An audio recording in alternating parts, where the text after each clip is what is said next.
Hey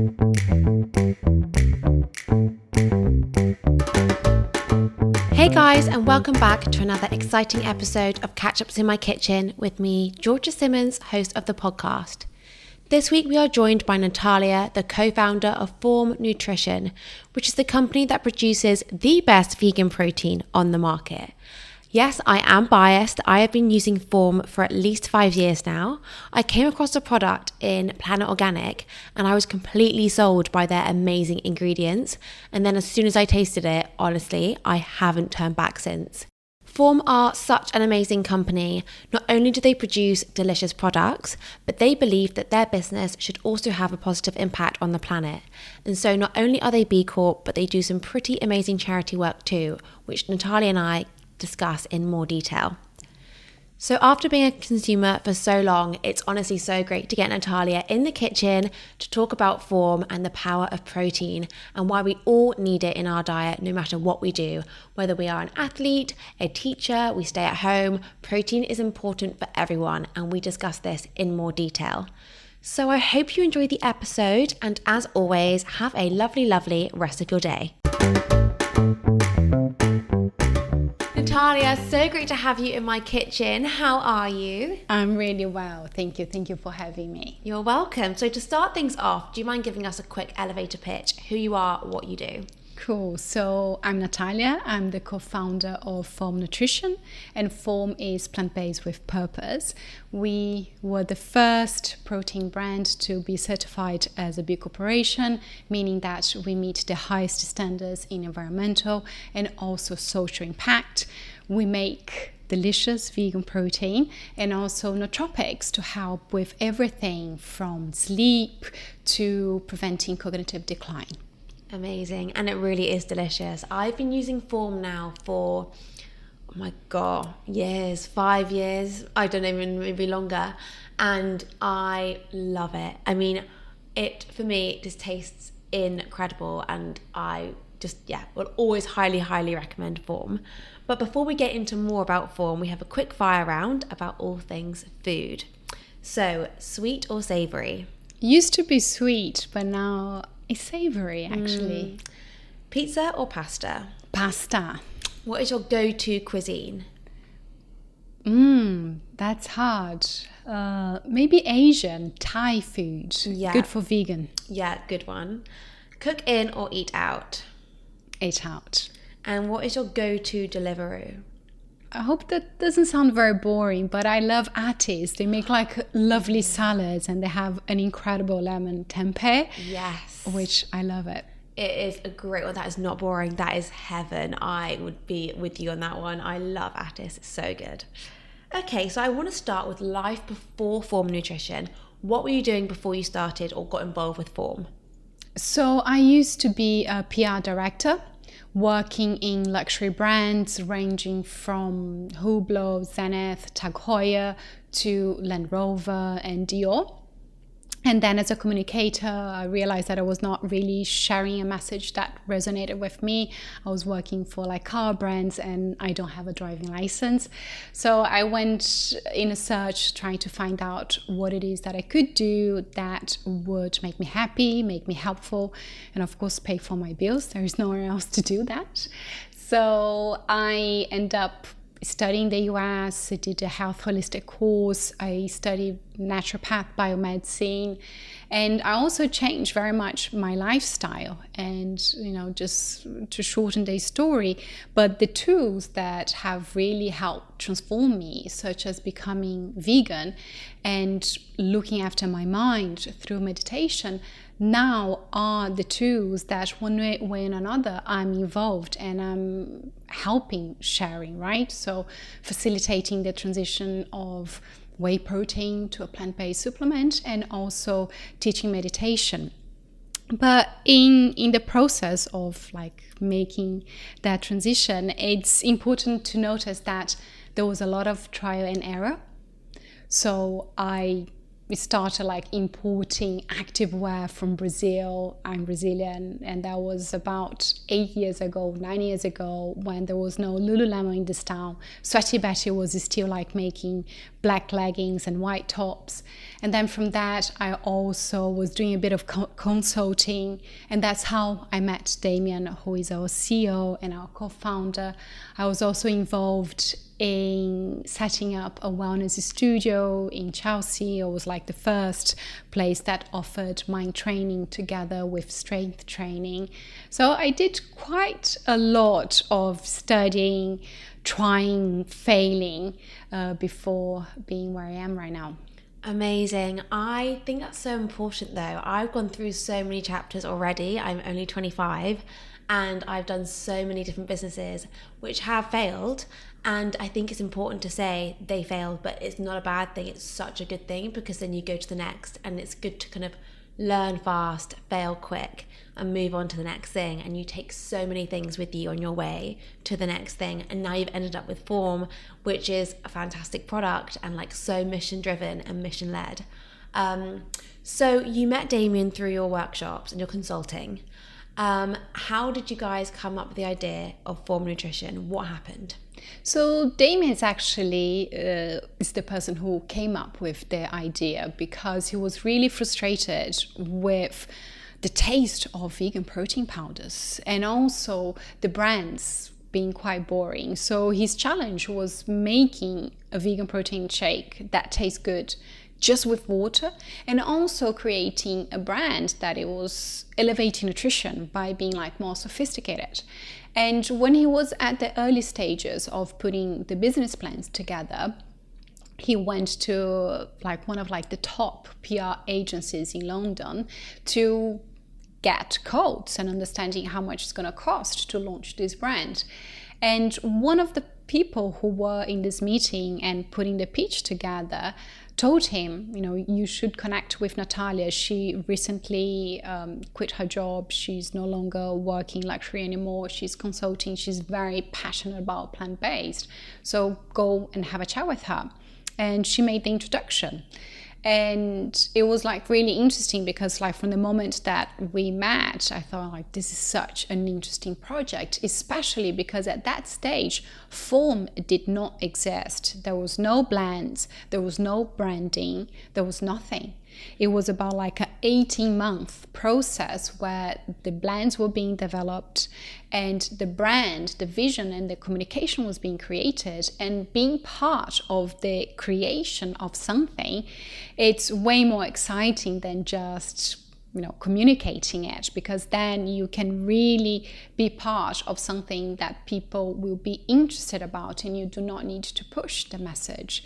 So that was basically how it happened. And then 18 months after all this work that was done, I was then helping not only with communications, but establishing the brand with social media and also with retail. So within 3 months, we managed to open our first stockist, and that was Planet Organic, which is again changing here in the UK to get a stockist, because in the process that you have to go to be accepted with Planet Organic just elevates the credibility of the brand, opening a lot of doors.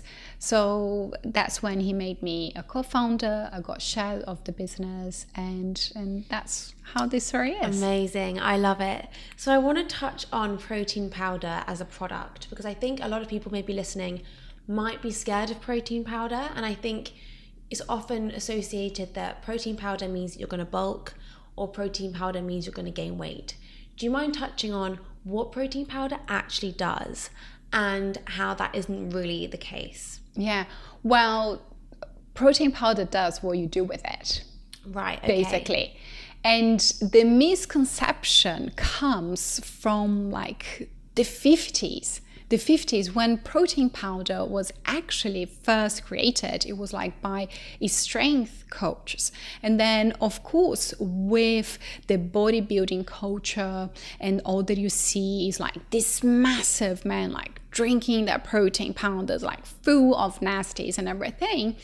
That misconception is still alive all these years later. And there is a really good article in our website that is like the unusual history of protein powders, if anyone wants to get like into the details of like how everything started in the 50s. But now the industry and the standards have really been more higher, right? So people like, they do not want to put like bad ingredients in your body. And with protein, it's a macronutrient that is the building blocks of your body. And it's very important for everything, not only for muscle repair, muscle growth, but for women, for example, who are very scared of like taking protein. It's very important for hormone regulation. So coming back to what I said, what protein powders does, depends on what you do with it. If you want to use as bulking, then you're going to have like a higher amount of protein powder in your diet.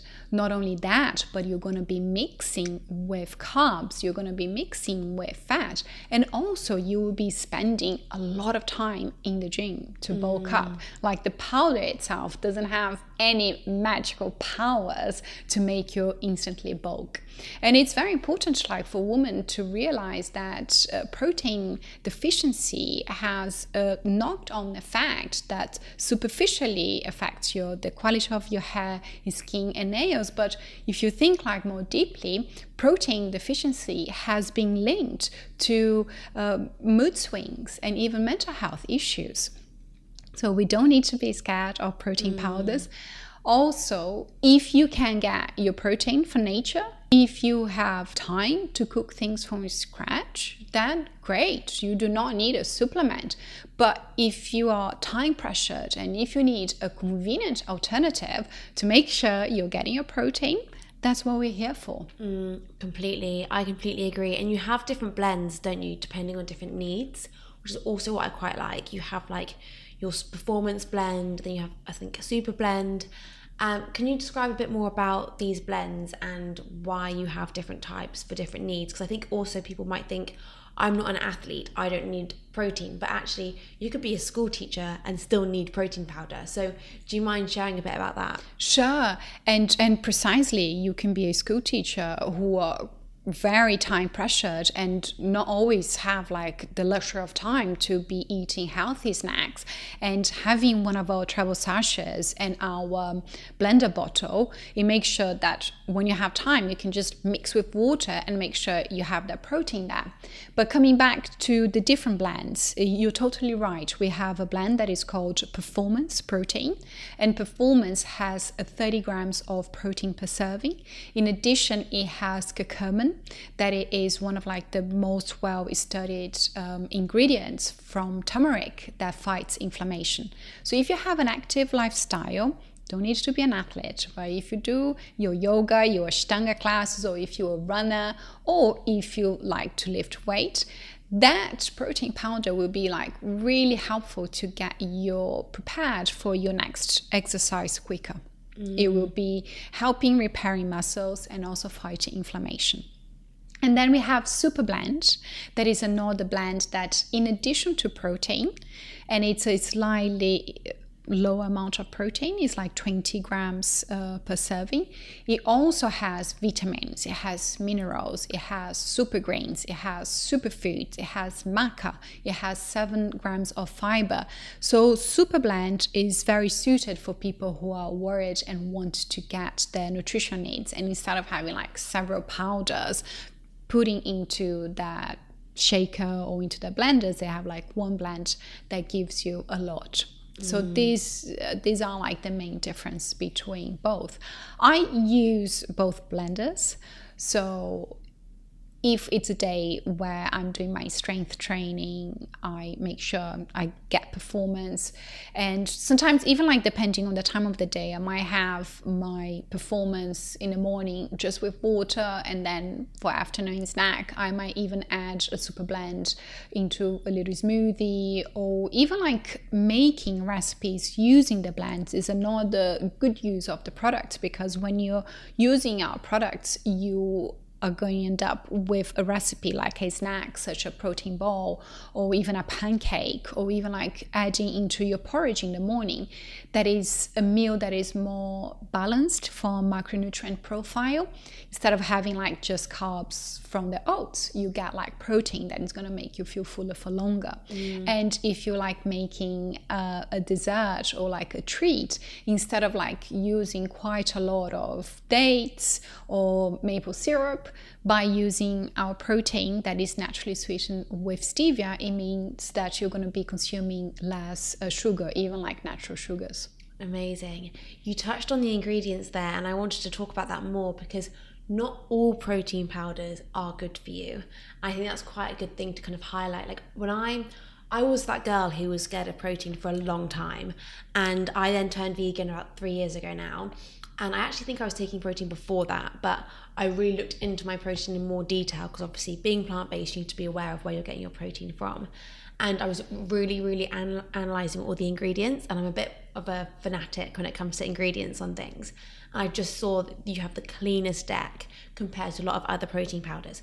So do you mind highlighting what people should be looking out for, ingredients maybe to avoid on protein powders?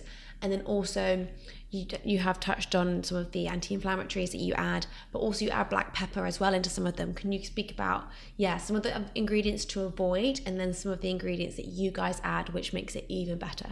Sure.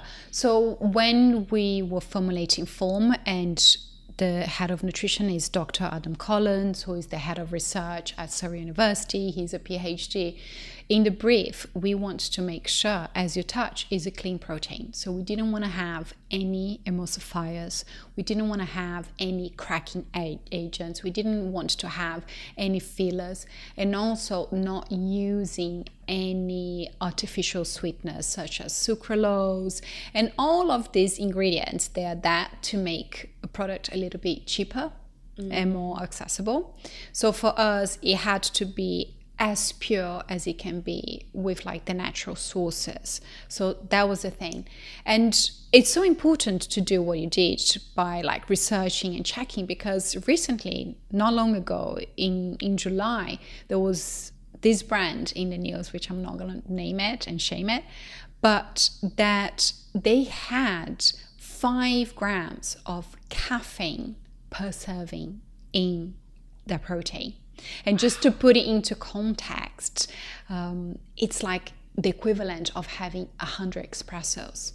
Oh my gosh. Which, like anything over 3 grams of caffeine per serving can actually be lethal. That is and terrible. They were recommending people like to have like 2, basically 10 grams. Oh my God, that could really like damage kill someone. you. Kill you. Like 3 grams of caffeine, it's lethal. So you have like to be watching for like the brands that you're consuming. It was a mistake, but I mean, it's the kind of mistake that you need to have a manufacturer that it's certified. You need to have a brand that has credibility, because when you're thinking that you're doing something that is good for you, but it's not.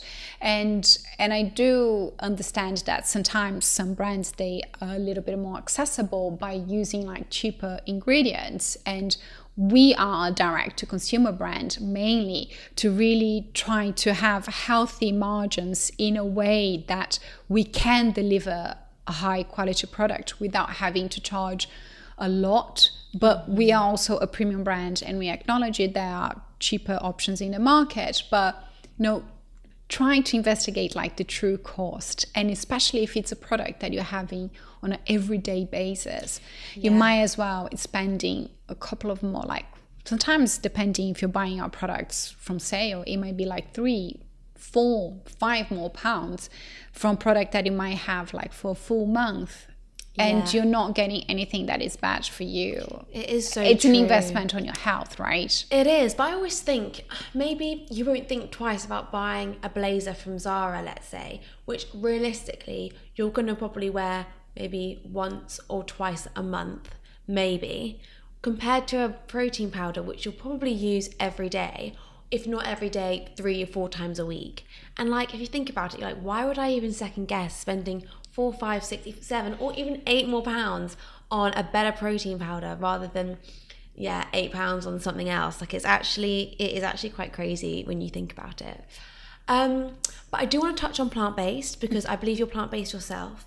And I think it's important for people who are plant-based or eat more plant-based. Everyone always says, where do you get your protein from? And I personally try and get it from all natural sources like nuts and seeds and tofu and all of that, but also form protein powder. So for those who are plant-based, why is it important for them to look into where they're getting their protein? Because I do think it's important to get protein in your diet, obviously. It's fundamental. As I mentioned before, it's the building blocks of our bodies. Like protein is in every single cell. And sorry to do another plug, but in our website, we have a whole PDF that is free for people to download explaining how protein, it is beyond muscles. I already mentioned for women, it interferes on the regulation of your hormones to everything related with like mental health. So it's fundamental that we get enough protein. And if you are plant-based, it is harder to get from purely eating food as nature gives to you, right? Because you might be getting your protein from your grains, like your pulses, which also comes with carbs, or you might be getting the proteins from like the seeds and nuts that also comes with fat, right? So having a product, having a supplement that is convenient, that it's there, as the word says, to supplement your diet, that is just going to give you 30 grams of protein, that is just going to give you 20 grams of protein, is a very easy way of like boosting your protein intake. Definitely. And you mentioned there how protein is really important for mental health. I want to kind of develop on that point a bit more because you've done quite a lot of work, or you do quite a lot of work at the moment with like mental health, meditation. Can you explain a bit about the link between food, diet and mental health? Because I think it's so important, and this is why I do the podcast, to kind of talk about food being more than just what we consume and how it affects our whole life. So yeah, touch on the link between kind of diet and mental health. Yeah, so basically, just to give a bit of context, I'm trained in mindfulness and meditation, and I offer different types of workshops within like the workplace. And there is like this module that it's this model that is called the biopsychosocial model for mental health. And one of the things that is fundamental for people to understand, that is a big misconception, is that mental health is not binary, that you either have it or you don't have it. There are factors, there are bio, there are psycho, and there are social that are going to be stressing or supporting your mental health. And then of course with like the bio factors, there are things that you have a lot of agents on, as your diet. And nutrition is a really like low-hanging fruit that you can have agency on. Contrary to, for example, genetics. I come from a family where, you know, my grandfather, my mother, my aunt, my cousin, like they have a pretty, actually it's not pretty, but they suffer with a lot of mental health challenges. So when I look at my genetics, I don't have, well, what can I do about like my DNA and my genes? Well, I can switch it on and switch off. And diet plays a fundamental role in doing that. And that's why making sure we have a diet that is not inflamming, so we have a diet that is not high in sugar, we're not consuming a lot of toxins that are not allowing your body to thrive, but we are doing the things that are supporting your body to thrive. It's an easy way of looking after your mental health.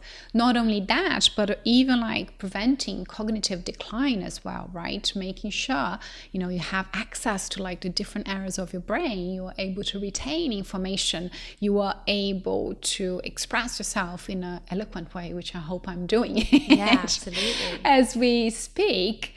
But nutrition is number one. It's the same thing as a meditation teacher. You know, when people come to sit with me, the meditation starts before you are in a group setting, before you start using the app. But, you know, how are you nourishing yourself? It's so true. And like, our bodies are free for us to use, and like it's crazy that we don't give it the full potential by not unlocking the different areas like of our brain, and like, you know, it's what our bodies can do is incredible, and you've just got to feed it the right things in order for it to perform. Like, we're very quick to have a look at quick fixes and what do I need to buy next to do this, and how can I develop this, that and the other, and actually it's just, we've got everything that we need in our bodies already. We've just got to feed it the right fuel to kind of, for it to then perform at its best. So yeah, I completely agree. I think diet is just so imperative to mental health, and I think everyone can probably feel that when they've had probably a couple of days of not eating at their best, or they've been lazy in certain areas. No one feels that great after that. I think, yeah, put that on a bigger scale, and that you can really see the effect that diet will have on your body. And just touching on that point, people have different needs, right? And understanding, I'm not here like saying like everyone should eat like me, everyone should do what I do. It's important that you find what is right for you, but most people can benefit from having like more plants in their life, right? To have like nutritionally dense foods into their diet, and by cutting the crap. And that's basically what I'm saying for mental health issues, not like dictating what people should do and should not do. But as you already mentioned, there are things that when you eat, you don't feel the greatest. And I think once we have that realization on how lucky we are, to have this body, how lucky we are that we might not have what it's called like the perfect body, but we have a perfectly working body, and how it is our duty to look after it, to honor it, to do what is best for it to thrive. So you have energy, you have vitality, and you can benefit others. No, definitely. And I think making easy switches like a protein powder, whereas realistically, if you're currently using, I don't know, My Protein or whatever, a commercial brand, first one that came to my mind, like, if you're using whey or something like that, like an easy switch is to use something like Form, where, you're not really, it's a massive difference, but you're not noticing a huge difference when you're just blending it. Like, it still tastes amazing. There's no compromise. These small switches are really great to do if you're not 100% plant-based, but want to make small changes. I think things like that are just so easy. So I want to touch on a very exciting development for Form Nutrition, which is having Orlando Bloom come on as part of the team. Can you touch on how this partnership happened and how Orlando is helping kind of expand Form into the US?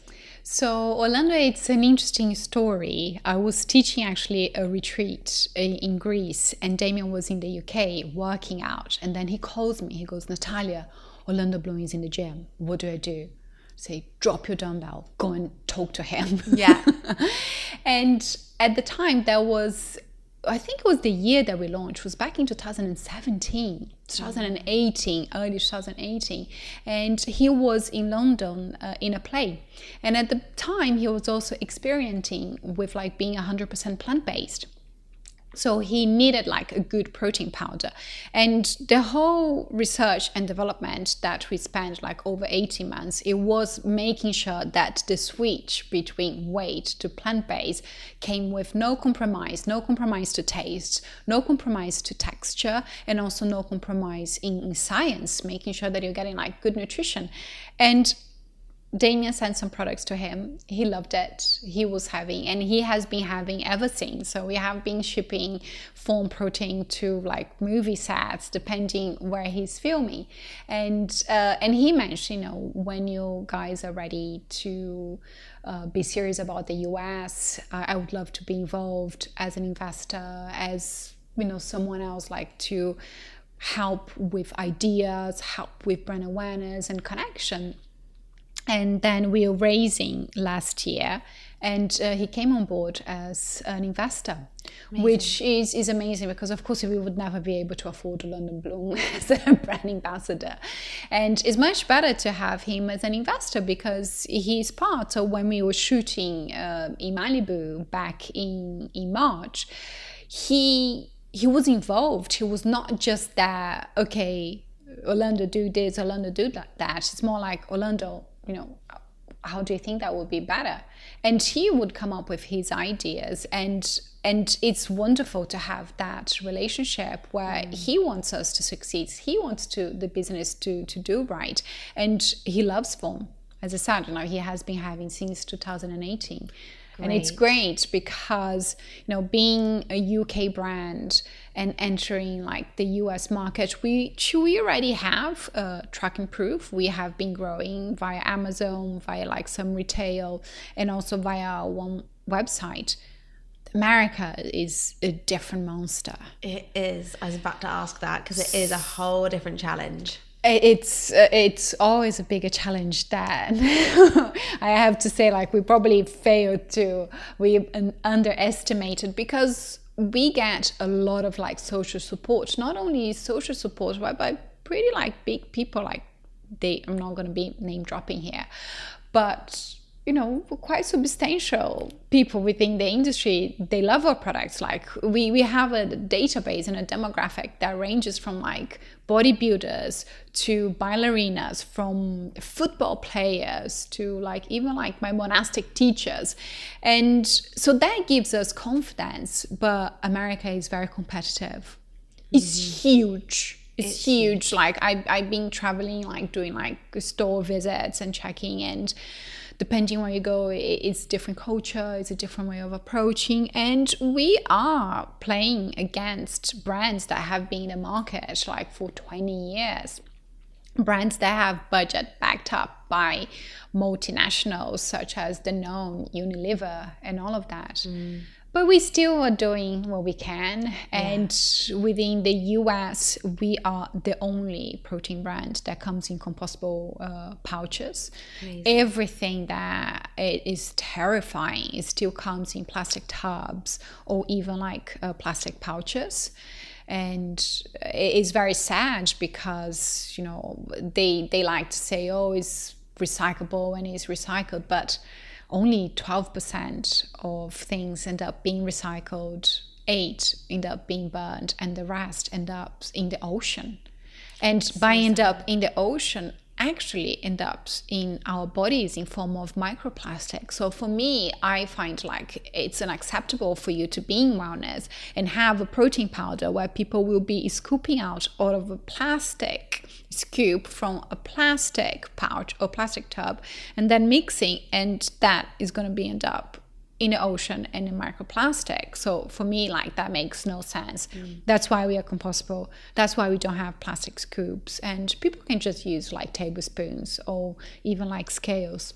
Yeah, 100%. No, it's amazing. And I think with Orlando, it comes to such authenticity because he's been a loyal customer for so long. And I think I was reading a few articles and he speaks about form with like such passion, and it's coming from such a place of like, it's worked for him and he loves it, so it just comes across so authentically. So I think it's a really great partnership and also really exciting. And I think the US is a whole different ball game, but having someone like Orlando with you along the way is a great asset for Form. So that's great. So I now want to touch on the Form Feeding Fund, because I know you guys have that as well as part of what you guys do. Can you explain a bit about what the Form Feeding Fund is? I think it's incredible, but yeah, explain a bit more about it. So we were born out of the belief that we can realize the greatest version of ourselves while being mindful of others, and worrying if you're getting like 20 or 30 grams of protein in your smoothie or in your shake is such a privilege, and a privilege that it's afforded by very few. So with privilege comes responsibility. So from the moment that we were born, we wanted to have a social impact and help people who boiled eggs and bananas are actually their luxury items. And I remember like listening, it starts something that it matters. And that was in the period that I was transitioning and I was consulting with Damien and say, Damien, you must read this book. It's amazing. It's from the founder of Tom's. And Damien, he had a background with cleaning water tablets. So he was also working with big charities. And for him, it was important for us to partner with a charity where the donations that we were making were not going to end up in bureaucracy. because, of the size of the business. We want to every pound that we are donating through the sales of our products, which is not possible without having clients. So it's form feeding fund, but which is only possible because there is a whole web of people supporting our business. And he used to work with Anita Smith, and Anita, she's like this woman who has a heart made out of gold. She went to the Gambia over 20-30 years ago, and she ended up getting to know the people from Bangsang Hospital, and she was really shocked by the conditions of the hospital. And she basically, without having any experience in managing hospitals or raising funds of charity, she said, I cannot unsee that. I cannot turn my back to these people, to these people that are having surgeries without anesthetics, to these mothers that have their children's in a hospital bed with 3 other people and in a hospital with rats in it. And then she really turned the hospital around with the local CEO to now being the best hospital in the Gambia. People from Senegal travels to get treatment in there. And when Damien approached her, what she mentioned is that some mothers, they would have to take their children out of treatment before they were actually fully healed. The reason being is because the hospital can, of course, provide food for the children, but not for the mothers or to whoever was looking after the kid. And then she said, if we were able to donate and create this feeding form, then there will be money to feed the mothers. So that's how it started. So then children could get the treatment they need because the mother didn't need to worry about not having food for her. But as we start growing, we're not only helping the children and the mothers, but we help the whole hospital now. And with anything, if they need help to safely go back to the villages, or if they need help to buy extra medicine, or even if someone is at the end of their lives and needs some balloons or sweet treats to cheer them up, the money is there. And we don't tell how the money is going to be used. We send the money for the feeding fund, and the locals, the people managing the money, decide where it goes. Amazing. Honestly, so amazing. And I think, there are some amazing brands doing amazing things now for different charities, and I think it's amazing, but it's so true, you don't always know where the money goes, whereas because you've got a direct link, I know you guys have been over there yourselves, and you really see where the money's gone and the effect it's having on the individuals and the people and the families and the children. It's amazing. And you're right, we're there oh, what's the ingredients in my protein powder? Am I getting 30 grams or 25 grams or 28 grams? That is such a luxury. It is crazy. They're thinking, I can't eat today, and we're there wondering how many grams of protein we're going to get. It's different worlds. So I think for Form to be able to have such a kind of full circled approach on nutrition on the more privileged and the nutrition on the not so privileged is just amazing. So I think, that's great you have that. Well, I guess if you're in business and your business is not doing good in the world, what's the point, right? Yeah, it's so true. Also, I was reading something, I think it was today actually, and they were saying that business is a team sport. Business is a team thing, it's not an individual thing. And with team, it comes you're affecting so many different people with business. It's a person, and everything's got consequences and actions. So it may as well be a positive response, positive action, rather than it to have anything negative. It just makes so much sense. So it's really, really great. So we always finish with the same question, which is, what would your last meal be? So starter, main course, and dessert, what would it be? Well, I listened to your podcast and I knew that question was coming. Good you were pre-warned, because it can catch people out. I know, because the first thing that came to myself, well, if I knew it was my last meal, I don't think I would have an appetite. Yeah, well, true. It's true. But then it's okay that, maybe if I have to choose something, I thought maybe something that my dad cooked for me. And then I go, oh, actually, that would be horrible for my dad. Imagine asking my dad to prepare my last meal. Yeah, true. That would not be not that one. Yeah. So it would be something Brazilian. So for a start, I they have like this thing that is like a sandwich cake. So imagine like a rainbow cake, but it's like a sandwich. So each layer has a different type of filling. So there is one that it's tuna, but then of course using like plant-based tuna from Future Farm, which is delicious. And then another layer is like spinach, another layer is like a paste with like beetroot, and that's very delicious. And then as a main course, which probably be something maybe like a Thai green curry. Lovely. Love a Thai green curry with delicious tofu. And for dessert, it could be like a tiramisu or like a vegan almond magnum, which is like very easy. Yeah, but they're so nice. I love the vegan magnums are delicious. Natalia, thank you so much. That was a great last meal, and it was so great to get you here to speak all about form. Honestly, I would love to know when I placed my first order with you guys, because I feel like it must have been like really, really early days. And I've been following you and having your protein every morning since. So it's so great to get you here, hear the journey, hear everything about your ethos at Form. I think it's amazing. So if anyone's listening and they want to buy a brand that's actually doing amazing things and it tastes insane, then yeah, you know where to go now. So thank you so much for coming. No, thank you. Like, we are just so lucky to have people like yourself that genuinely have been with us from the beginning, and for us that really means the world. So thank you for having me. Thank you for having Form, and it was really lovely to get to connect with you. Thank you. Thank you guys so much for listening, and I hope you enjoyed the episode. Make sure you check out our socials to see Natalia and I making her favourite Form smoothie. Honestly, it was absolutely delicious. As always, please continue to support the podcast. We are getting some amazing guests on, and therefore the more support we receive from you guys, the better the podcast will get. Thank you so much again, and see you next week.